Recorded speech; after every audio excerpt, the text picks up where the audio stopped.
maybe you could tell me a little bit about your child is kind of different because you developed this sense of words, and this was cultivated and encouraged by your parents. I mean, they didn't call it nonsense. They actually worked with you. Yeah. There's some marvelous stories just in connection with your family and your early development. Can you go into some of that? Yeah.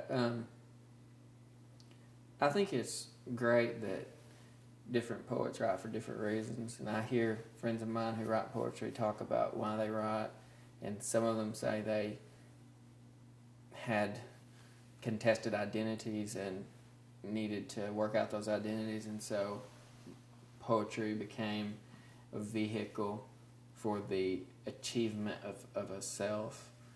I understand that, and I can relate to it up to a point, but I have to say that I did not go to poetry in the beginning for really any reason other than the desire to play with words. I just loved words. That was the main thing for me, and I know that it just works differently for different people. So I would just have such a euphoric, multi-sensory experience of a word that I wanted to do something with that word. I wanted to build something around it, and I just wanted to luxuriate in the presence of language. That was the first impulse for me. That's why I went to poetry. And I have since learned that there are all these kind of secondary and tertiary projects that poetry can undertake, even as it is affording an experience of the delight in language. But for me, the first impulse is just to delight in words. And my parents did encourage me in that. I think my dad really loves words. And I think one thing that he and I have in common is that we will just get obsessed with one word and be having so much fun with it that we'll just be like finding ways to use it all through the day. And that encouragement was important. No one made me feel that I was crazy or needed to do something more practical. And my dad is a musician, and he encouraged me to play music too. And I never had anybody saying, what's all this poetry and music stuff about? Shouldn't you be getting a practical degree at some university and making money? Nobody ever talked to me that way, and I'm very thankful for that.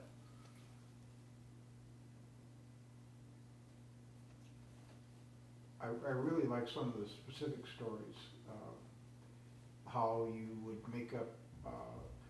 I mean, it's kind of interesting because a lot of poets, they kind of discover quote poetry, and you kind of evolved into it in an interesting way. Like the stories, I thought was fascinating. You would make up names of companies. Oh yeah. Because you weren't concerned with what with what widget was being made. You just wanted. There was something about the I guess maybe the sign on the building, saying Swiss cheese or something like that. And then also kind of the I love the story where you wanted a particular colored crayon to do a wheat field, and your mother dragged you dragged your mother all over the county trying to find just the right color for that. Yeah. I mean, in a way that this is not poetry; it's probably visual art. But I mean, I see the visual as an important part of it. Oh yeah, it's all the same thing for me, really. Exactly that. I don't know. I mean, there's some great stories connected with that. Okay, I can talk about that. Yeah. Let me get just a little different shot. Okay, go ahead. As far back as I can remember, I would get obsessed with certain words, and I would just want to hear those words over and over and over. I'd want to say them. I'd look for ways to use them. And it wasn't just the sound of the word, it was the multi-sensory event that the word was in my imagination, something that I was seeing and hearing and tasting. experiencing through several senses. And I think this is probably true of a lot of poets.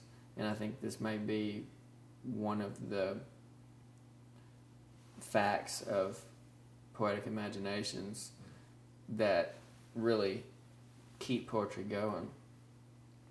If people weren't delighting in language, we might stop having poetry. And so I remember this very clearly, and I remember that, for example, the word Swiss was so delightful to me when I was, it still is, but I remember that as a kid. I remember looking forward to the chapter on Switzerland in social studies class because I'd get to hear that word over and over and over. I wasn't that interested in Switzerland, but I was wanting to hear that word a lot. And I would find ways to use that word.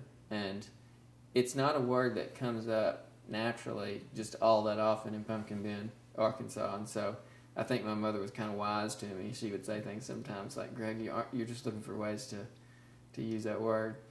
But I would just get fixated on some word, and I would think about it all day.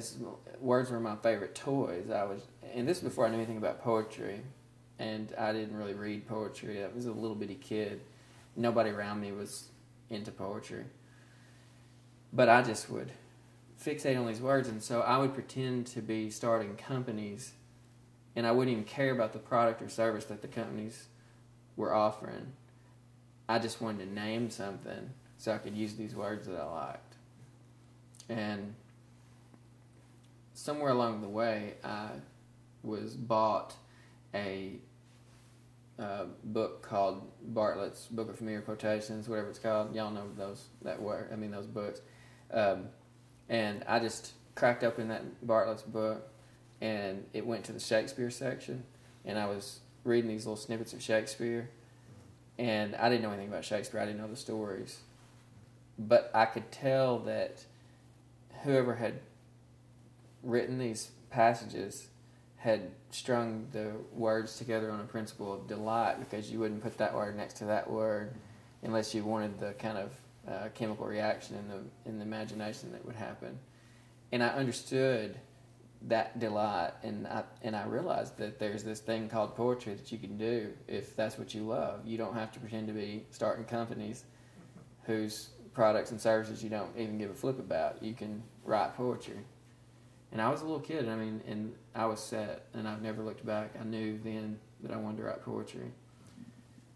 And I really do appreciate that my folks were supportive, and I would get really interested in certain colors, partly because certain colors were associated with certain words for me, and also textures and tastes.